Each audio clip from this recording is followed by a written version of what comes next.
रहमतुल्लाह अलैह के पास ना एक बूढ़ी अम्मा अपना बेटा छोड़ गई। तो हजरत साहब ने कुछ 2, 4, 5 महीने रखा। तो बाद में उसकी अम्मा को बुला के कहा कि भाई तू बेवा है, बेटा तेरा यतीम है, मैं नहीं चाहता कि इसका वक्त ज़ाया हो। ये पढ़ने वाला कोई नहीं, सारे नहीं भाई पढ़ने वाले होते। अब यहाँ वाला माँ बैठे हैं, मैं बेअदब भी ना हो जाऊँ। कुछ पूरे 8 साल लगा के भी आ जाते हैं, सनद भी उनके पास होती है। नाराज ना हो जाना, ये तो सब अच्छे लोग हैं, सनद होती है पर पता पुता कोई नहीं होता। ये आला हजरत ने लिखी है बात, सनद होती है, पूरी डिग्री होती है, उस पर कई लोगों के साइन भी होते। तो बहुत सारे तालिब इल्म ऐसे होते हैं जो मदारस में कहते हैं मैं फाजल फलां हूँ, लेकिन कोई शय पास। तो मौलाना सरदार अहमद साहब मुहद्दिस आज़म पाकिस्तान रहमतुल्लाह अलैह उस बूढ़ी को कहने लगे तेरा बेटा कुंद देना है, पढ़ना पढ़ाना इसने कुछ भी नहीं, तो यतीम बच्चा है, कल को तू कहेगी कि मेरे बेटे ने वक्त ज़ाया किया तो वापस ले जा।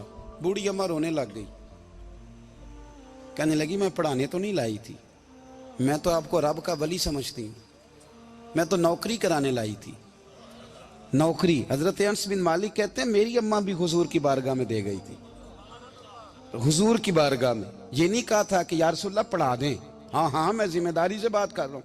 ये नहीं कहा था हुजूर मुजाहिद बना दें, ये थोड़ी कहा था कि या रसूलल्लाह सल्लल्लाहु तआला अलैहि वसल्लम से मुफस्सिर मुहद्दिस मुहक्किक मुफ्ती बना दें।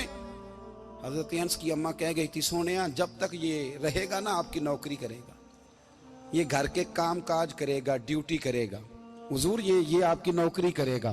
तो मेरे महबूब ने फिर दुआ कर दी, अल्लाह इसे बरकत अता फरमा। तुम समझता है खिदमत वाला खाली रह जाता है?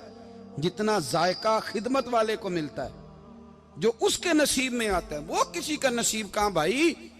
हजरत अनस कहते हैं हुजूर ने दुआ कर दी बरकत की।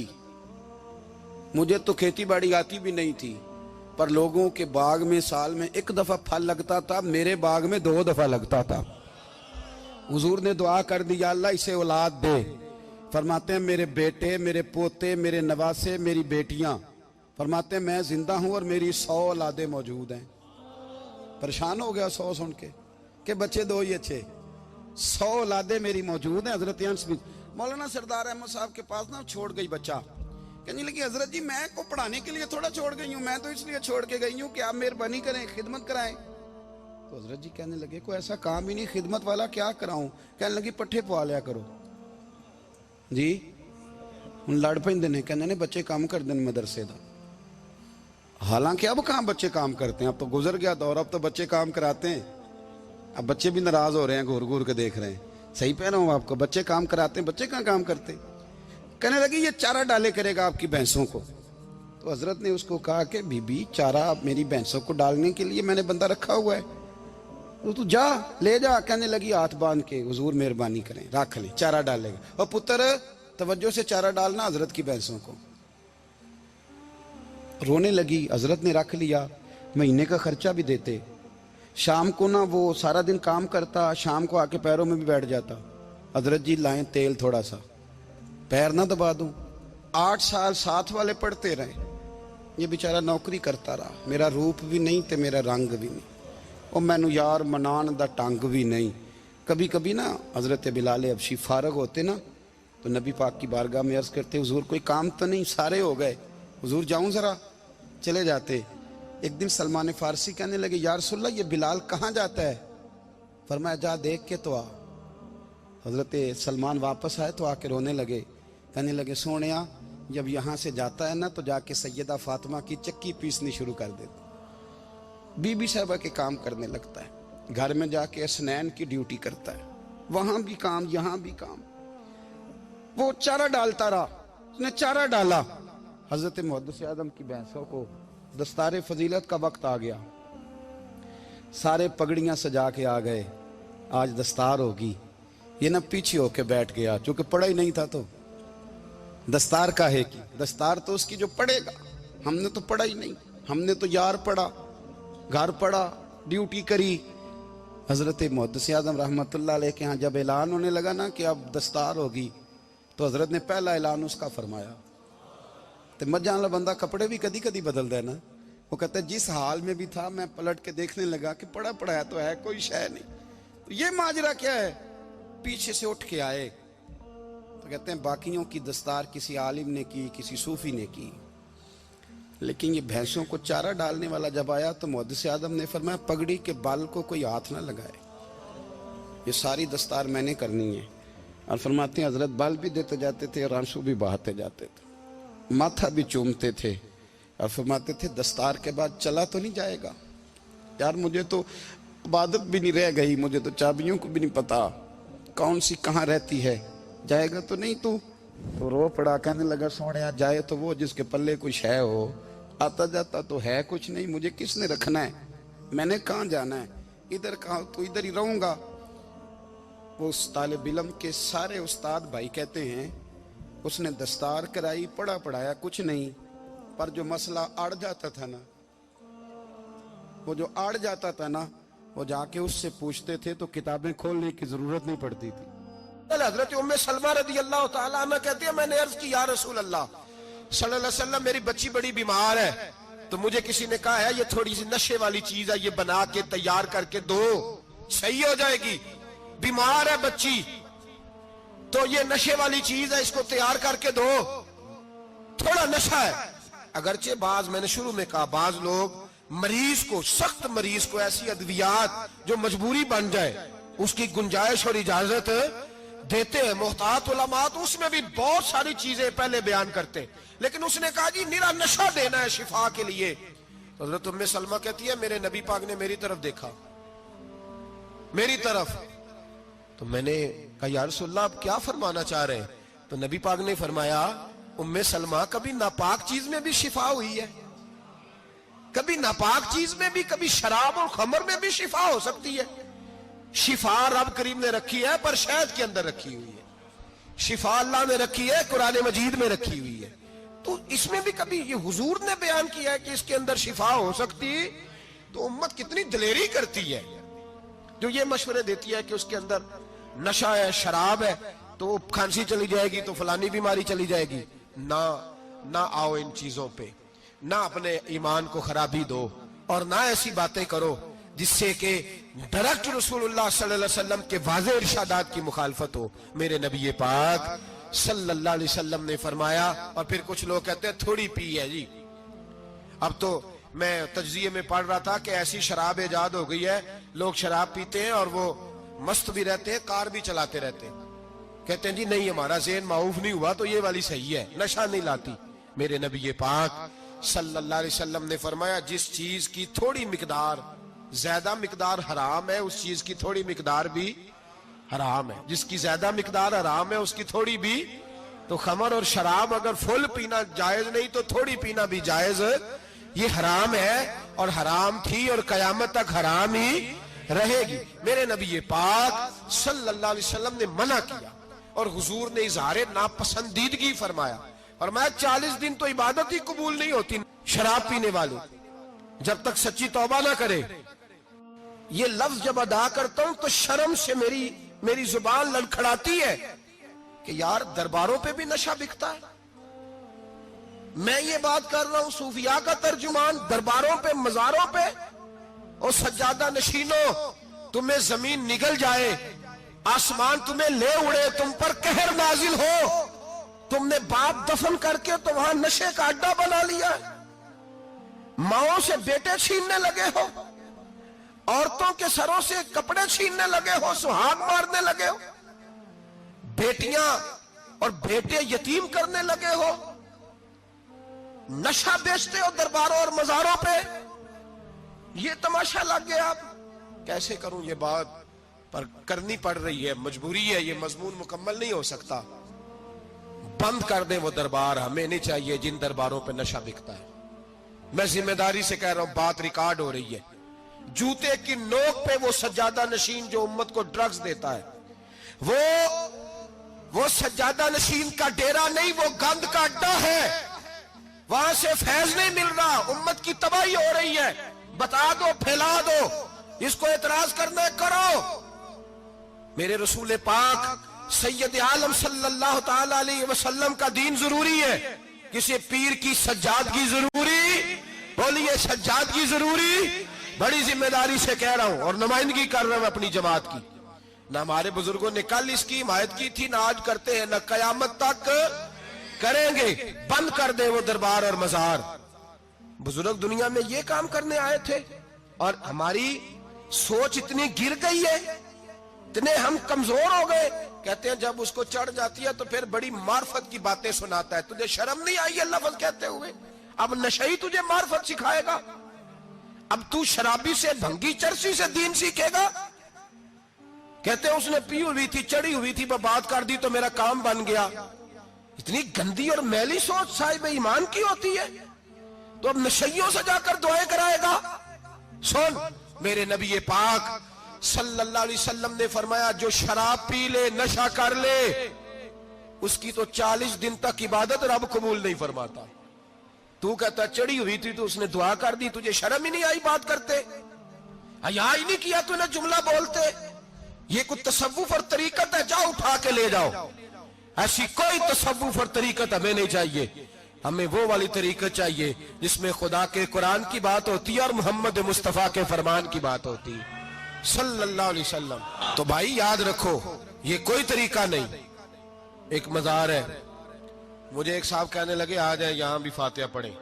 میں نے کہا یہاں کیا ہے؟ کہنے لگے تھے تو بابا جی نشہ وشہ کرتے، پر اب سنا ہے لوگوں کی منتیں بڑی پوری ہوتی ہیں، مجھے جذبات بڑے کم آتے ہیں۔ میں نے اس آدمی کو گریبان سے پکڑ لی، میں کہا ادھر ہٹ، وہ تو نشہ کرتا تھا اور تو جاتا تھا، تیری یہ کیسے طاقت ہوئی؟ تو نے مجھے مشورہ دے دیا، تو ہمیں کمزور سمجھتا ہے؟ ہم کمزور ایمان کے لوگ ہیں، اور میں یہاں تجھے کہوں گا نہیں نہیں میں یہاں نہیں جاتا، میں وہاں جاتا ہوں۔ بالکل کوئی لگی لپٹی بات نہیں، کھری بات۔ تصوف وہ، دربار وہ جہاں قرآن پڑھا جائے اور رسول اللہ کی حدیث سکھائی جائے، باقی کوئی مطلب نہیں کسی قسم کا۔ میں داتا صاحب کبھی جاؤں نا جلسہ کرنے کسی کام سے، کسی تقریب میں، تو میں داتا صاحب کے مزار پہ نہیں جاتا۔ میں کہتا ہوں یار یہ یرانہ نہیں کہ بندہ کسی کام آیا تھا تو فاتحہ پڑھ لی، واپس چلو، گکھڑ سے سپیشل آئیں گے داتا صاحب کے مزار پہ حاضری دینے، اور میرے سنگی گواہ ہیں کہ میں سپیشل ٹائم نکال کے بہت سارے کام چھوڑ کے سپیشل جاتا ہوں، اور میں مراد ماننے نہیں جاتا، میں داتا صاحب کا شکریہ ادا کر دے جاتا ہوں۔ میں ان سے کہتا ہوں حضور آپ کی مہربانی، آپ یہاں آئے تو ہمارے بڑے بھی رسول اللہ کے غلام بن گئے۔ میں تو سلام عقیدت پیش کرنے جاتا ہوں، ہم مزارات پر جانے کے قائل نہیں، بلکہ ہماری تو عقیدت کا درجہ ہی مکمل نہیں ہوتا جب تک ہم مزار پہ سلام نہ کریں۔ پر مزار داتا صاحب کا، مزار خواجہ معین الدین اجمیری کا، مزار غوث اعظم جیلانی کا، مزار محدث اعظم مولانا سردار احمد کا، مزار اولیاء کا، مزار میاں شیر محمد شرک پوری کا، مزار رب کریم کے بندوں کا۔ بھنگیوں چرسیوں کے مزار نہیں ہوتے، اور نام ان مزارات کے قائل ہے، بالکل قائل نہیں ہم۔ میں تھوڑے دن پہلے لاہور گیا تھا تو میں کار میں میاں صاحب میاں شیر محمد شرک پوری کا ذکر کر رہا تھا، میں اپنے دوستوں سے کہہ رہا تھا یار بہت بڑا بابا ہوا ہے، تو مجھے کہنے لگی کرامت کیا ہے؟ میں نے کرامت یہ ہے کہ ساری زندگی سنت کا درس دیا ہے۔ تو مجھے کہنے لگے آپ کبھی گئے نہیں؟ میں نے کہا میں اسپیشل گیا تھا، اور تھوڑے دنوں کے بعد پروگرام بناؤں گا تو میں ساتھ لے کے جاؤں گا۔ ہم مزارات کے قائل ہیں، حاضریاں دیں گے مزاروں پہ، لیکن بھنگیوں چرسیوں کے مزاروں پر جانے کے قائل ہیں؟ زور سے بولے، یہاں جانے کے قائل ہیں؟ کوئی عقیدہ نہیں ہے ہمارا۔ نشہ بکے گا اب مزاروں پہ، اب یہ تصوف ہوگا وہاں، یہ طریقت ہوگی۔ اور ملت پر رحم کھاؤ خدا را، اگر تمہارے قومی ادارے کہتے ہیں رپورٹ کرنے والے کہ 70 لاکھ پاکستانی نشہ کرتا ہے، تو کیا تمہیں یہ نہیں پتا کہ نشہ بیچتا کون ہے؟ کیا تمہیں یہ نہیں پتا کہ ڈرگز کا کاروبار کون کرتا ہے؟ اگر تمہیں یہ پتا ہے تو کیا یہ خبر نہیں تمہیں کہ ان رگوں پر یہ خون اتارتا کون ہے؟ میں اپنے بزرگوں سے معذرت کے ساتھ، نشے کا آغاز، ناراض تو نہیں ہو جائیں گے بزرگ، نوجوانوں کو میں لتاڑ لیتا ہوں لیکن بزرگوں کی عزت کرنا سنت ہے، تو میں بزرگوں سے معذرت کے ساتھ، یہ یوں سمجھ لیے خوگرے حمد سے تھوڑا سا گلا بھی سن لے۔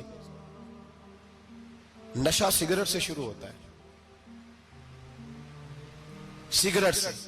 میں تمباکو کو حرام نہیں کہتا، یہ فتویٰ نہیں دے رہا، تمباکو کا حکم وہی ہے جو مولی کا ہے، جو کچے پیاز اور لہسن کا ہے، کہ آپ جب کھا لیتے ہیں تو منہ سے بدبو آتی ہے، تو آپ مسجد میں آئیں تو آنے سے پہلے مسواک کریں، منہ صاف کریں، پھر آپ آ جائیں۔ تو جائز ہے, مکروہ ہے لیکن حرام. لیکن تمباکو سے آگے جب حالات بڑھتے ہیں, تجزیہ نگاروں نے لکھا ہے کہ ہمارے پنجاب کے کچھ علاقوں میں اب سگریٹ سے نکال کے نا, پہلے بھی بھرتے تھے لوگ اس میں بڑا کچھ, اب پتہ ہے کہ نیا نشہ ایجاد کیا ہے, اب اس کے اندر چربی بھرتے ہیں اور چھپکلی کو مار کے سکھا کے خشک کر کے اس کو پیس کے وہ ساتھ نشے کے ملاتے ہیں, اور اس کا حال یہ ہوتا ہے کہ آدمی کو زیادہ نشہ ہوتا ہے, اور کہتے ہیں وہ اتنا گند ہے کہ وہ آدمی کسی کو دانت بھی لگائے گا تو وہ بندہ بھی بیمار ہو جائے گا. کیا یہاں لوگ اسپرٹ نہیں پیتے آپ کے ملک میں؟ اور ہم کبھی سڑک پہ جاتے ہیں تو نشئی کو دیکھ کے مذاق کرتے ہیں, دیکھنا میں ہارن لگاؤں گا تو گاڑی کے ہارن سے گر جائے گا. لیکن تجھے پتہ نہیں کہ یہ کسی ماں کا بیٹا ہے, پتہ نہیں کسی بیوی کا شوہر ہے.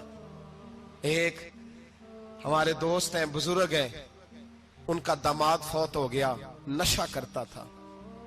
تو میں تعزیت کرنے ان کے گھر پہنچا تو کھڑے ہو گئے ہاتھ باندھ کے, کہنے لگے حضرت صاحب باقی ساریاں گلاں چھڑ دیو, صرف نشے تے تقریر کریا کرو. وہ جب جیتا تھا تو تب بھی اس کے بچے یتیم ہی تھے, یتیم ہی تھے. میری بیٹی جب میرے گھر آتی تھی اور میں اپنے پوتوں کے اترے کپڑے اسے پہننے کو دیتا تھا تو میرا کلیجہ پھٹتا تھا.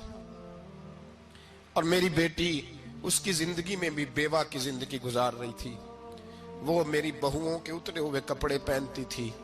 کوئی دعا کرو, کوئی جلسے کرو, یہ لت ختم ہو جائے.